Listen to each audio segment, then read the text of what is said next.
Bismillahirrahmanirrahim. Assalamualaikum warahmatullahi wabarakatuh. Terima kasih pengerusi majlis, barisan para hakim yang arif lagi bijaksana, guru-guru seterusnya, rakan-rakan yang dikasihi sekalian. Dah sedia semua? Nak tahu tak apa tajuk cerita saya hari ini? Dengar ya. Pergi ke payah mencari mengkuang, mengkuang dijemur di tengah halaman. Kisah si buta dengan si tempang, banyak tauladan sebagai pedoman. Mari kawan-kawan dengarkan cerita saya yang menarik ini. Pada zaman dahulu, ada dua orang perbudak bernama si buta dan si tempang. Mereka berdua bersahabat baik sejak kecil lagi.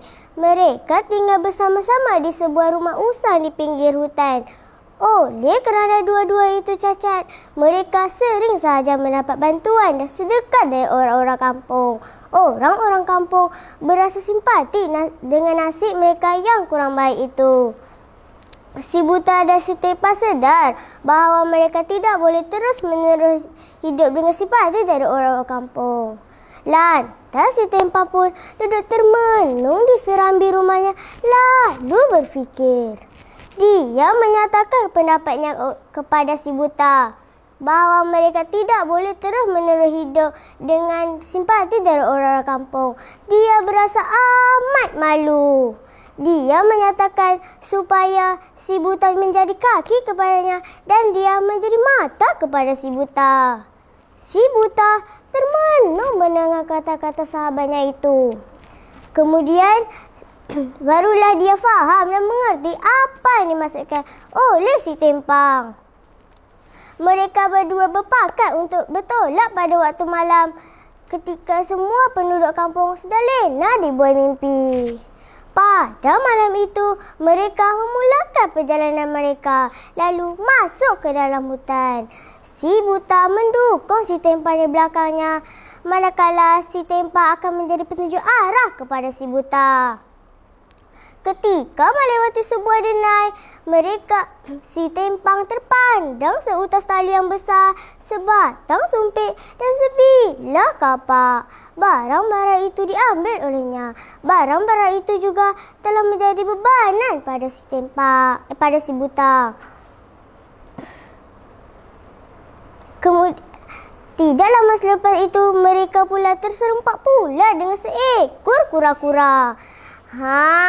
Kawan-kawan rasa, adakah si tempang akan mengambil kura-kura itu? Ya, si tempang mengambil kura-kura itu kerana dia berfikir ia akan berguna pada suatu masa nanti. Situasi tersebut telah menjadikan si buta marah dan berang. Namun, dia tetap meneruskan perjalanan mereka. Semakin jauh berjalan, si tempang mulai merasa mengantuk. Akhirnya si tempang pun tertidur. Kawan-kawan nak tahu? Si buta yang sedang kehilangan pemandu arah itu pun terlanggar sebuah rumah. Lalu kedua-dua mereka jatuh tergolek. Si tempang yang tidur itu pun terjaga, lalu memarahi si buta. Aduh, sakitnya badan aku. Kenapa kau langgar rumah ini, si buta? Marah si tempang.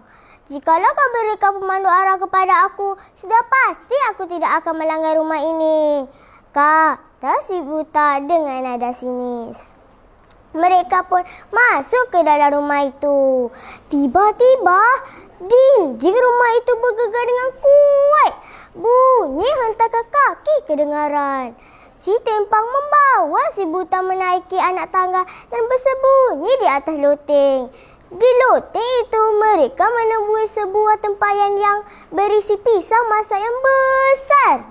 Mereka masuk ke dalam tempayan itu dan memakan pisang itu kerana berasa lapar. Tidak lama selepas itu, sepasang gergasi tiba di pintu rumah. Gergasi jantan meminta isterinya mengambil pisang masak di dalam tempayan. Tiba-tiba, dia terdengar satu suara dari arah loteng dan mahu membunuhnya.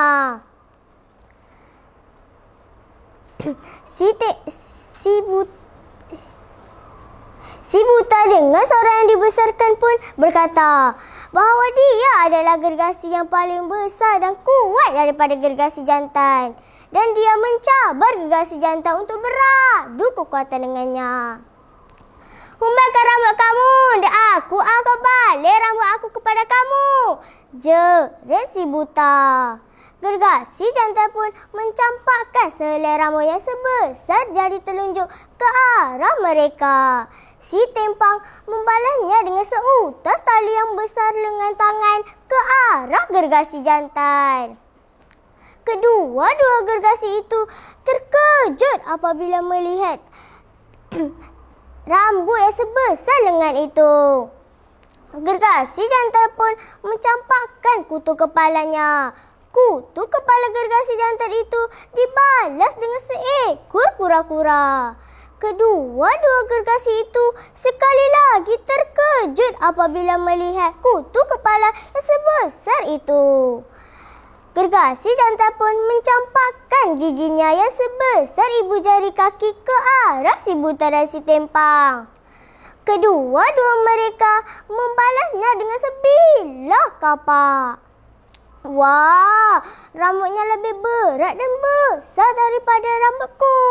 Giginya lebih tajam daripada gigiku. Sudah pastilah gergasi ini lebih gagah dan besar daripadaku, fikir gergasi jantan. Kawan-kawan nak tahu apa reaksi gergasi-gergasi itu?